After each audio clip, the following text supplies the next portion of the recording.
अल्हम्दुलिल्लाह। मुफ्ती साहब के समझाने का अंदाज़ ऐसा है कि वो गोल मोल बातें करते हैं और बहुत सारे लोग उसमें उलझ जाते हैं, फंस जाते हैं। और किस तरह से कह के निकल गए कि हदीस में सदक़ा का ज़िक्र है और ये सब को शामिल है, और उस तफसील को नहीं बताई जो उलमा ने इसकी शरह में लिखी है।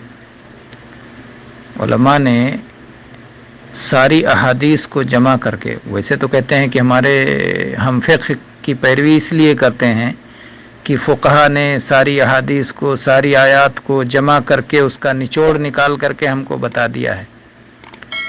तो फिर अगर आपने निचोड़ देखा होता, इसीलिए हम कहते हैं कि जो उलमा फ़िक़्ह मुक़ारन पढ़ते हैं, उलमाए हदीस, उलमाए अहले हदीस, ये फ़िक़्ह को छोड़ते नहीं हैं, ये फ़िक़्ह मुक़ारन को पढ़ते हैं, यानी चारों अइम्मा के फ़िक़्ह को और अइम्मा के मानने वालों की मेहनतों से ये फ़ायदा उठाते हैं और ये राजिह को उसमें से इख्तियार करते हैं।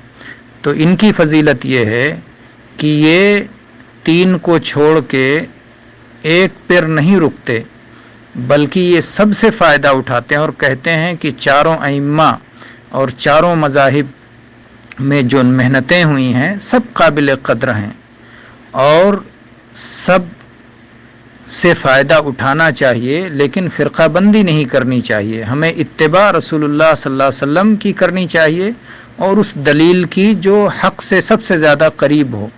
हम तासुब के साथ किसी के नाम पर एक गिरोह बना लें, ये गिरोह बंदी उम्मत को तोड़ती है। और इसी बुनियाद पर काबा को 4 हिस्सों में तकसीम किया गया, 4 मुसल्ले बनाए गए। आज भी कितने नादान हैं जो कहते हैं 4 मुसल्ला बरहक है, जबकि अल्लाह ताला ने इस फितने का ख़ात्मा कर दिया है। काबा में जब हनफी इमाम सलाह पढ़ाता था, बाकी 3 मज़हब के मानने वाले बैठे रहते थे, फिर शाफ़ई पढ़ाता था, फिर उसके बाद बाकी 3 बैठे रहते थे, फिर मालिकी पढ़ाता था, फिर बाकी 3 बैठे रहते थे, फिर हम्बली पढ़ाता था, बाकी 3 बैठे रहते थे। इस तरह से हर फ़र्ज़ नमाज 4 मरतबा होती थी। किस कदर दुख की बात है। अल्लाह तबारक व तआला ने मलिक अब्दुल अज़ीज़ रहमहुल्लाह के ज़रिए से इस बदतरीन फितने का ख़ात्मा करवाया और पूरी उम्मत को एक मुसल्ला पर इकट्ठा कर दिया और सबको अल्लाह और उसके रसूल सल्लल्लाहु अलैहि वसल्लम और सलफ़ के तरीक़े पर इकट्ठा कर दिया। तो ये नेमत है जो अल्लाह ने हमें अता फ़रमाई है, जिस नेमत की हमें कद्र करनी चाहिए। लेकिन उसके बाद भी बातों को घुमाना, तो कहना यह है कि नबी करीम सल्लल्लाहु अलैहि वसल्लम ने ईसाले सवाब के मामले में आपकी जो अहादीस आई हैं उन सब को जमा करने से ये बात मालूम होती है कि हर नेकी नहीं पहुंचती। तारिक मसूद साहब से भी जाकर के कोई पूछेगा कि क्या आप नफली नमाज पढ़ सकते हैं? नफली नमाज भी तो नेकी है। क्या किसी वफ़ात पाए हुए की तरफ से नफली नमाज पढ़ सकते हैं? कतई नहीं पढ़ सकते। नबी सल्लल्लाहु अलैहि वसल्लम से ये रिवायत आई है, ला युसल्ली अहदुन अन अहद वला यसूमु अहदुन अन अहद। कोई किसी की तरफ से नमाज ना पढ़े और कोई किसी की तरफ से रोज़ा ना रखे। तो उलमा ने सबको जमा करके कहा है कि 3 तरह की इबादत होती हैं, एक माली इबादत और एक जिस्मानी इबादत और एक वो इबादत जिसमें जिस्म और माल दोनों लगता है। तो जिस्मानी इबादत आप वफ़ात पाए हुए लोगों की तरफ से नहीं कर सकते, जैसे ना नमाज पढ़ सकते हैं ना नफली रोज़ा रख सकते हैं। फ़र्ज़ रोज़े के बारे में साफ़ हदीस है, इसलिए उसका इस्तिस्ना कर दिया जाएगा। और ऐसे ही जो माली इबादत हैं, सदक़ा व खैरात वग़ैरह, इसका सबूत है, इसलिए से ये करेंगे। और जो जिस्म और माल दोनों जिसमें लगता है, जैसे हज और उम्रा, तो इसका भी सबूत मौजूद है, इसलिए ये भी करेंगे। अब बचा मसला कि कुरान ख़ानी किस में आता है।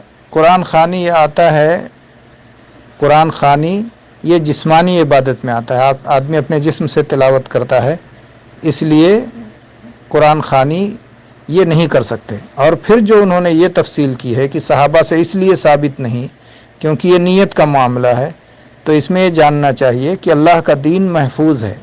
अल्लाह का दीन ज़ाये नहीं है कि दलील थी लेकिन गायब हो गई, नहीं। अल्लाह ताला ने अपने दीन की हिफाजत फरमाई है, इसलिए अगर ऐसी कोई चीज़ होती तो ज़रूर इसका सबूत होता تو اس لیے یہ کہنا کہ صحابہ نے کیا لیکن ہم تک نہیں پہنچا، یہ ناقابل قبول بات ہے۔ تو اللہ تبارک و تعالیٰ کا دین محفوظ ہے، اور صحابہ کرام میں قرآن کے حافظ بھی تھے، اور ان کے زمانے میں لوگوں کی وفات بھی ہوتی تھی۔ اگر کسی ایک کی طرف سے بھی یہ عمل ہوتا تو ضرور ہم تک پہنچتا، اور اللہ کے دین کی حفاظت کے وعدے کا تقاضا یہ ہے کہ صحیح لوگوں سے صحیح بات ہم تک پہنچے۔ اس لیے ہر وہ کام جو نبی صلی اللہ علیہ وسلم کے زمانے میں ممکن تھا اور کوئی رکاوٹ بھی نہیں تھی، اس کے باوجود بھی نہیں ہوا، وہ قیامت تک اب دین نہیں بن سکتا ہے۔ تو قرآن خوانی بالکل غیر شرعی ہے، اور قرآن پاک پڑھ کر کے مردوں کو ثواب نہیں پہنچایا جا سکتا ہے۔ واللہ عالم، صلی اللہ علیہ نبینا وسلم۔